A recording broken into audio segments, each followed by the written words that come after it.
todos sabemos que hay una parte de esos dólares que nosotros compramos que se usan en el mercado de CCL para que las empresas saquen dólares. Y bueno, pero es un problema. Si vos querés ir a una liberalización cambiaria. Bueno, pero vos, esto no es binario, esto no es blanco-negro, vuelve el cepo a $200 por mes. Pero vos ves poniendo alguna restricción, de nuevo. Yo creo que alguna restricción. ¿Pero todo para qué? ¿Para no tener un tipo de cambio más alto? Bueno, yo creo que el gobierno, sí. El gobierno necesita. Sí. Ricardo, ahí hablamos de cómo ves la dinámica en el mercado cambiario. ¿Qué estás viendo? Bueno, lo que vemos todos, ¿no? Algunos dicen, ¿qué tensión cambiaria? Dicen. El dólar está a 1.435. ¿Qué tensión cambiaria? Dicen.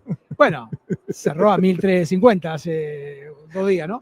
Digo, bueno, a ver, me parece que el punto de fondo es... Y Caputo decía, comprar campeón en julio a 1.200. Yo creo que lo primero que hay que hacer, lo vengo diciendo desde el domingo a la noche, el equipo económico tiene que dar una conferencia de prensa, sentarse, marcar una hoja de ruta, por lo menos de cortísimo plazo. Tenemos no solamente la elección, sino esta semana, mañana los vencimientos de más de 7 billones de pesos del Tesoro de deuda que tiene que renovar. Las tasas de interés de la última licitación fueron muy altas, entre el 4 y el 5%, dependiendo del instrumento. Las perspectivas no son buenas en términos de generación de divisas en estos meses. En enero vencen 4.300 millones de dólares, 1.200 millones de dólares de Bopreal en noviembre, 800 millones del fondo. En fin, digo, hay una enorme cantidad de desafíos.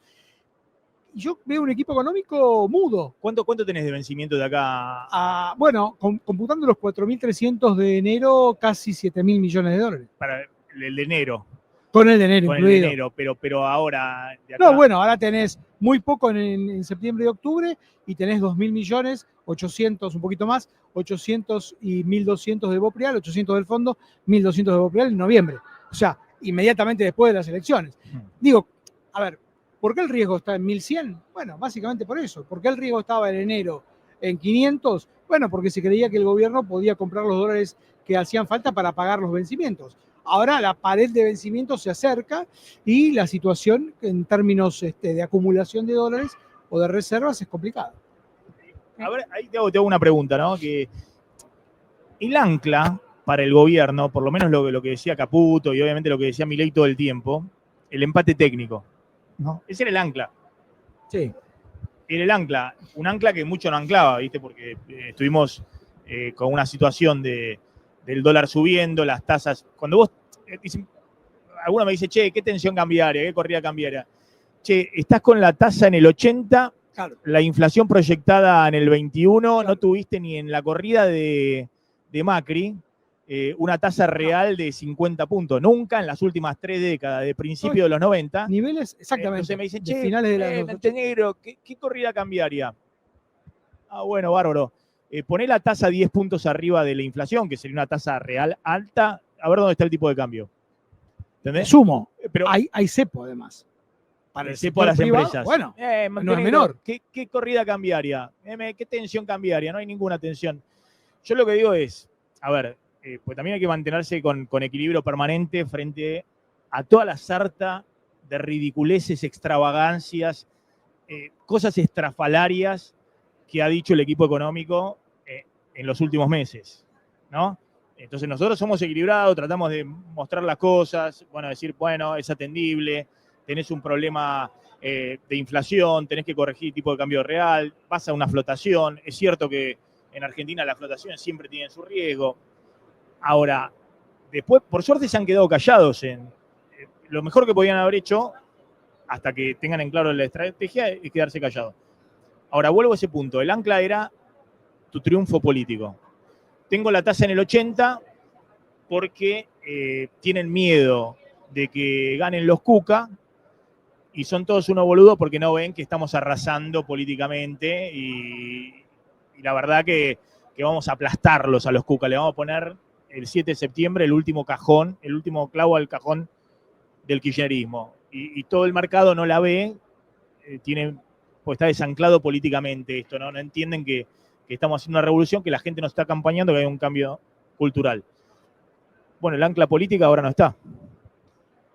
No, está el ancla, a ver, y hay un ancla que es la tasa de interés. La tasa de interés real es realmente una mochila asfixiante, sobre todo para el sector pyme, el sector del comercio. Yo creo que parte de la explicación del triunfo electoral del kirchnerismo en la provincia de Buenos Aires tiene que ver con este apretón monetario, yo te diría, feroz, que, bueno, tiene que ver con algún dogma que el gobierno quiso, digamos, sostener durante toda la campaña, y es: mantengamos la inflación lo más abajo que podamos, no compremos dólares.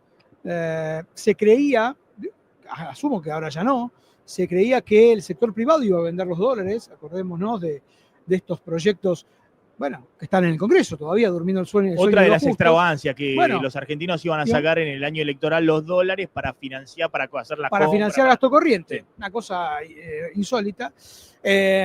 Bueno, estamos pagando ese tipo de cosas. El riesgo político existe siempre y el riesgo de retorno del kirchnerismo existió siempre. Pero digamos, la mala praxis en el desarme de las LEFIs no fue producto del riesgo Cuca. Y eso dejó una enorme cantidad de pesos en el mercado que después tuvo que absorberse vía suba de encajes y terminó impactando, obviamente, en la tasa de interés. Entonces digo, cuidado, me parece que, y obviamente en el tipo de cambio, ¿no? En el mes de julio, que fue un mes muy malo. A ver, yo creo que le va a ser difícil al gobierno volver a recrear la credibilidad que tuvo, por lo menos hasta el mes de abril, cuando cierra el acuerdo con el fondo. Creo que cometieron la decisión política de no comprar dólares. Me parece que es un error político, de política económica serio, el desarme de las LEFIs. Y ahora, bueno. Pero eso significaba, claro, una desinflación más lenta. Claro, algo más lenta. Pero con más nivel de actividad. Con más nivel de actividad. Y un tipo de cambio más alto. Y un tipo de cambio más alto, exactamente. Bueno, creo que se eligió tener una tasa de inflación lo más abajo que se pueda, empezando con 1. Era parte, yo entiendo, era parte del mandato original del gobierno. Milei fue elegido por eso en octubre del 2023. Pero me parece que, bueno, las cosas cambian, ¿no? Y uno tiene que tener cierta flexibilidad para entender el entorno, y sobre todo en una economía que tiene enormes dificultades para generar divisas de manera genuina. Ese es el punto. Y te hago una pregunta, Ricardo.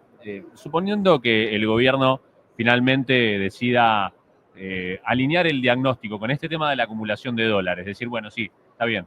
Entiendo que para mí el carro va de un lado y el caballo del otro, para el mercado va otro. Bueno, vamos a alinear la hipótesis con el mercado. Viste que Vladimir Berning la semana pasada usó la metáfora del carro y el caballo. Cuando le dicen no van a comprar reservas, es no, primero que baje el riesgo país, y cuando no tengamos que pagar los vencimientos y los podamos rolear, ahí se van a acumular sola la reserva. Pero evidentemente todos los demás la ven el carro al revés que el caballo, digamos.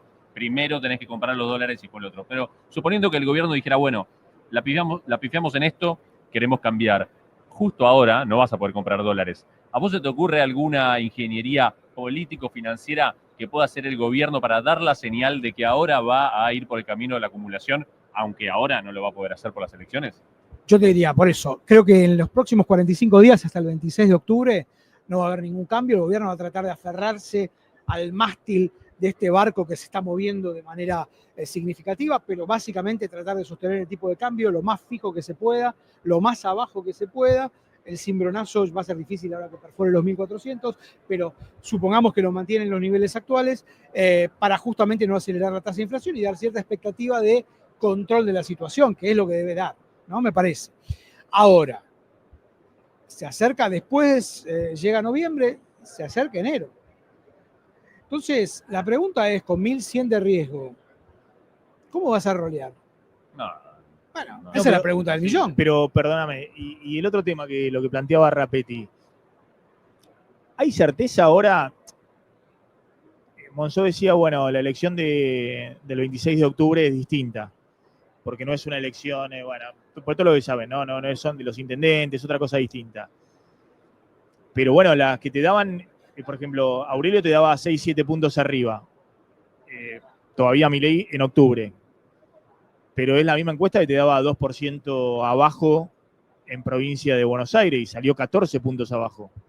Entonces, ¿hay certeza que después de la elección? La pregunta es, los días previos, después de haber visto esto, ¿el gobierno puede reconstruir la idea de que podés tener una buena elección a medida que nos acerquemos a la elección y la economía muestre indicadores cada vez más rojos, por ejemplo? Ahí me parece una matemática muy desagradable, que son estos 14 puntos o 1.100.000 votos de diferencia. ¿De dónde vos podés sacar 1.100.000 votos de diferencia en el resto de los distritos?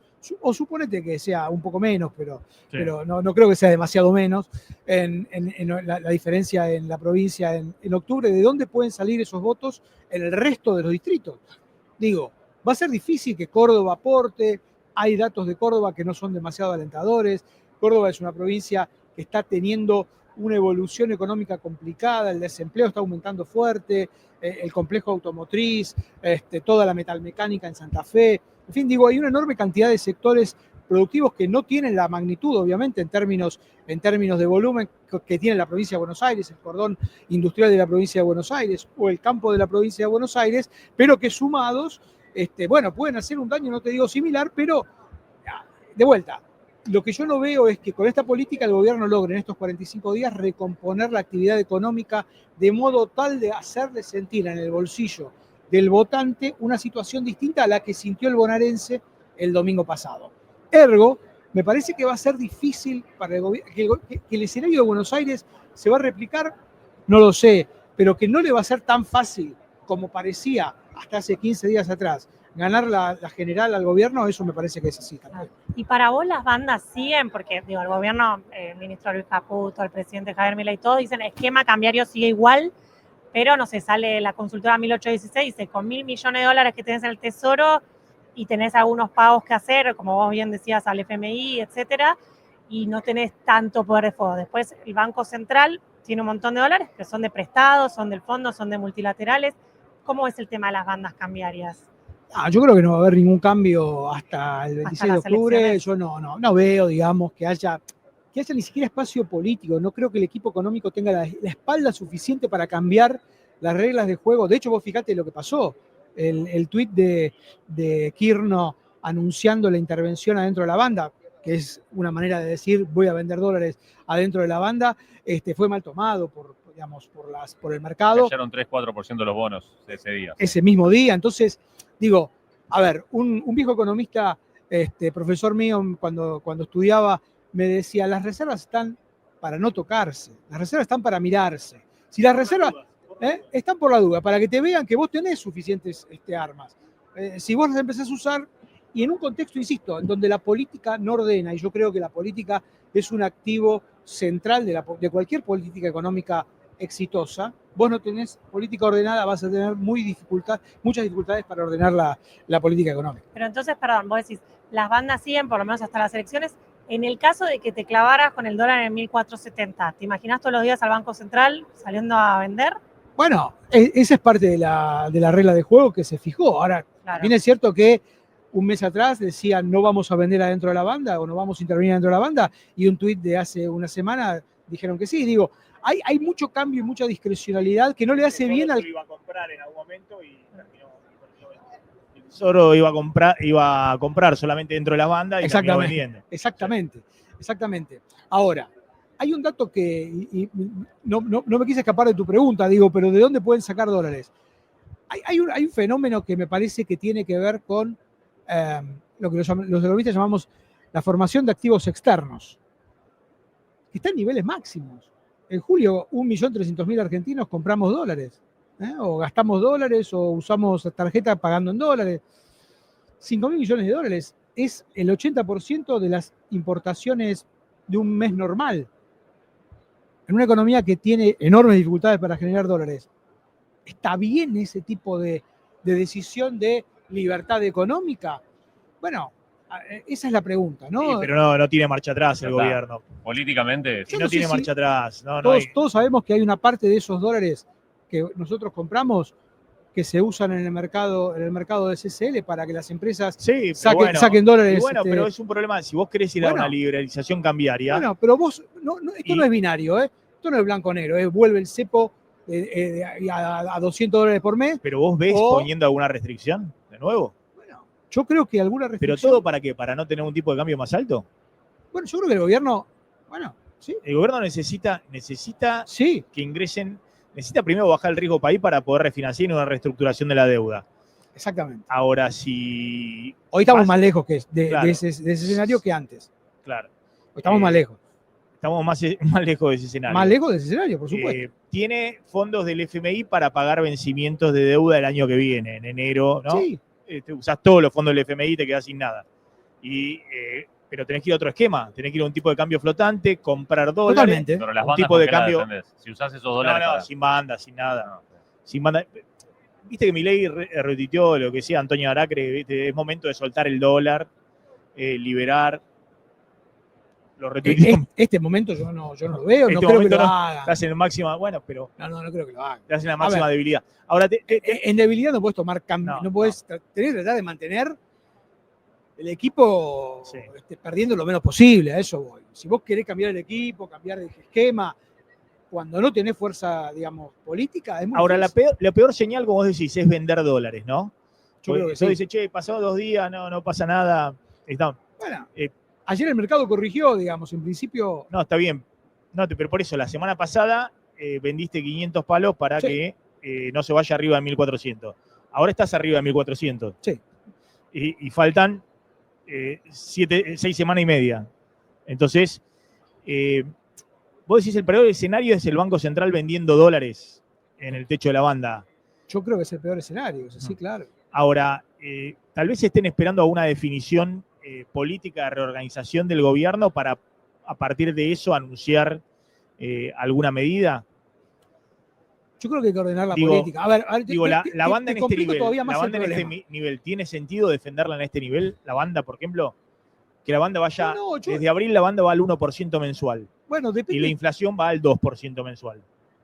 ¿Tiene sentido? Es decir, que cada vez la Bueno. banda te queda más baja en términos reales. No, está claro. Está claro. No tiene mucho sentido sostener esto indefinidamente. A ver, los esquemas de bandas, Chile funcionó varios años con esquemas de bandas. A ver, tenemos, por desgracia, no tenemos muchas experiencias recientes porque la inflación no ha sido un problema y contener el tipo de cambio no ha sido la problemática de los equipos económicos en el mundo, pero porque la inflación no era un problema. Pero, digamos, todavía en la Argentina lo sigue siendo. Yo creo que además hay que agregar a esta situación, el tipo de cambio, una discusión que es de vuelta a la discusión fiscal. Yo creo que la relación política del gobierno con los gobernadores se va a empezar a tensar cada vez más. El jueves es un día importante. El gobierno hasta el jueves tiene tiempo de vetar la ley de ATNs. Hasta el jueves es Hasta el día jueves. Mira vos. Entonces, es una señal. El gobierno quiere convocarlos, sentarlos en una mesa. Bueno, en 2 días va a tener que mostrar la primera carta. Por eso los gobernadores no están hablando. Digo, ¿qué quiero decir con esto? Esto es política, pero lo impacta en lo fiscal. lo están presionando para sentarse en los términos que ellos quieren. Naturalmente ya tiene la ley de ATN adentro. Entonces, Es decir, si el presidente no la vota hasta el jueves, hasta el queda firme, la tiene que promulgar. Exactamente. Entonces, y si la veta, ¿cómo le va a pedir que se sienten en la mesa? Mirá vos. Entonces, bueno, no es menor el punto de vuelta. Para la sostenibilidad de todo el esquema cambiario, digamos, también tiene que ver este Por tipo eso de el gobierno, me decisiones. imagino que quiere a veces ¿Cerrar? convocarlos de a uno, dice sí, los gobernadores dicen sí, sí. No, ya los Llámame. gobernadores ya saben. ¿Quién está llamando? Milei. Bueno, decirle que No, pero ya la abiertamente, semana que viene lo atiendo. abiertamente, gobernadores como el de Tucumán ya está diciendo, no, bueno, que me digan cuál es la agenda y vemos. ¿No? El viernes se reúnen en Río Cuarto, varios de ellos. Digo, hay toda una movida que de vuelta, sin hacer comparaciones históricas, porque a veces no son, pero recordemos que Cavallo le echaba la culpa a las provincias del déficit fiscal. Recordemos eso, y recordemos cómo terminó yéndose Cavallo, no solamente en el 96, sino después en el 2001. ¿No? No es lo mismo, no digo que a mí, pero que si vos no tenés a los gobernadores adentro de tu esquema de gobernabilidad, más un gobierno que no tiene mayorías en el Congreso, y que parece que no las va a tener a partir del 10 de diciembre, bueno, va a ser complejo. Es complejo. ¿Se te ocurre algún anuncio que pueda hacer el gobierno en el corto plazo que pueda cambiar la expectativa tan negativa que estamos teniendo en este momento? Yo creo que el gobierno está esperando la licitación de mañana.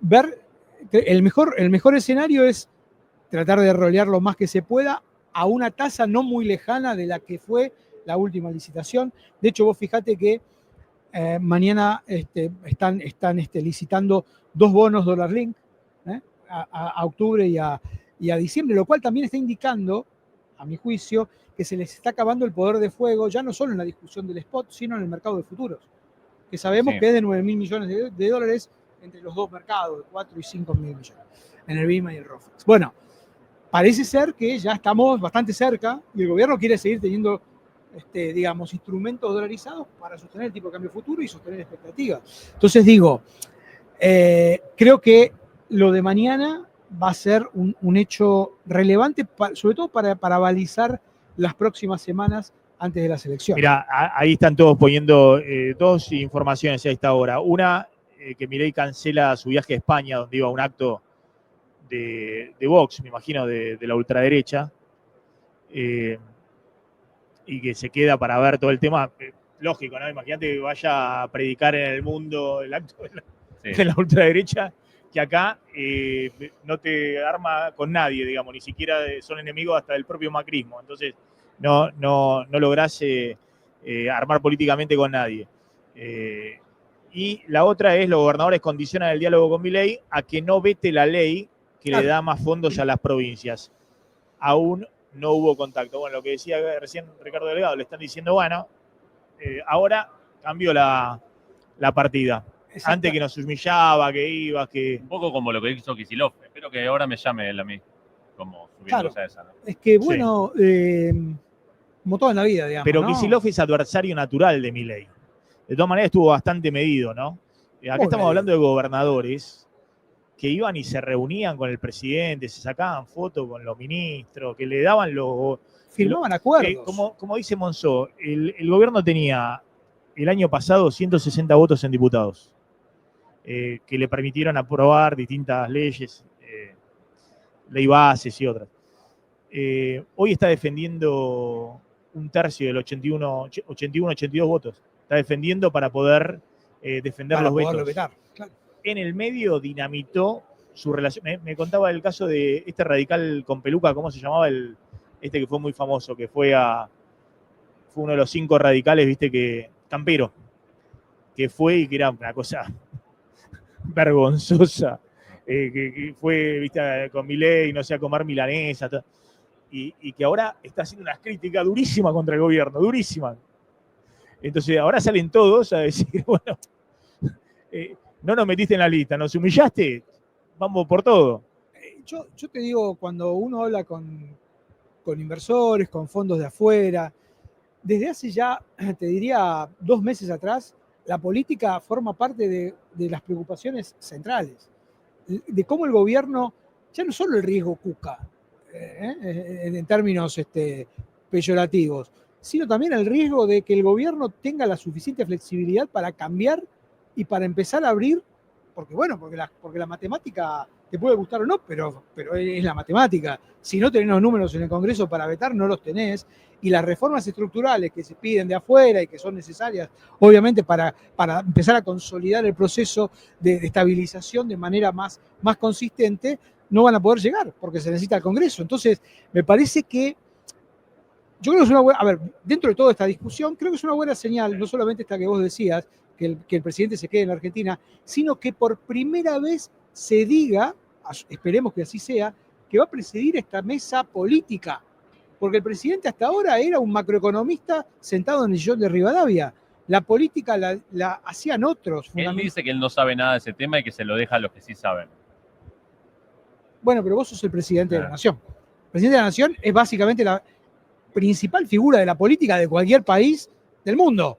Digo, Y aparte ahora no es el armado electoral, Lo que estamos hablando es la gestión política cuando decimos tenés que implementar un plan económico. Bueno, tenés que negociar políticamente las medidas que es aplicar la motosierra. Bueno, ¿Vos crees que le podés dejar a Sturzenegger la motosierra? Necesitas tener un equipo político para que implemente las áreas en el Estado que vos crees que hace falta recortar. Y por ahí del otro lado te dice, mirá, no, esta área no. Porque, entonces, Es si muy no, difícil. si no, tu motosierra en realidad es licuación a jubilado, cero de obra pública y aumento de subsidios. O sea que es insostenible. Perdón, y recorte de subsidios energéticos con aumento Mirá, de. te doy un dato de del tema tarifa. obra pública. Ayer estábamos haciendo las cuentas en la consultora, en la analítica, y veíamos, para la provincia, para explicar un poco el voto bonaerense, más allá de la macro, más allá del tipo de cambio y demás, vimos el recorte de la obra pública, de las transferencias destinadas, lo que es el gasto de capital, a la provincia de Buenos Aires, ha sido monstruoso. En el año 2023, el Estado Nacional, es cierto, era el plan Platita, le había transferido 1.5 billones de pesos a moneda de hoy. Ahora, a hoy, 100.000 millones. O sea, menos del 10% de lo que se transfería. Nominal. Real. No, real. Con lo cual, ¿qué quiero decir?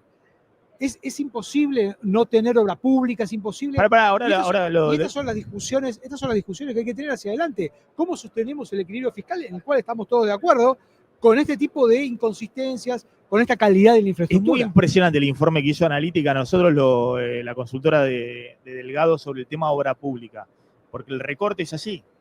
Es generalizado, ¿no? Por supuesto. Son números donde vos estás transfiriendo un décimo menos. Menos de un décimo. 100.000 millones el versus 8%. 1,5 billones. Exactamente. El 8% de lo que transferías, y esto es por segundo año consecutivo, Sí, ¿no?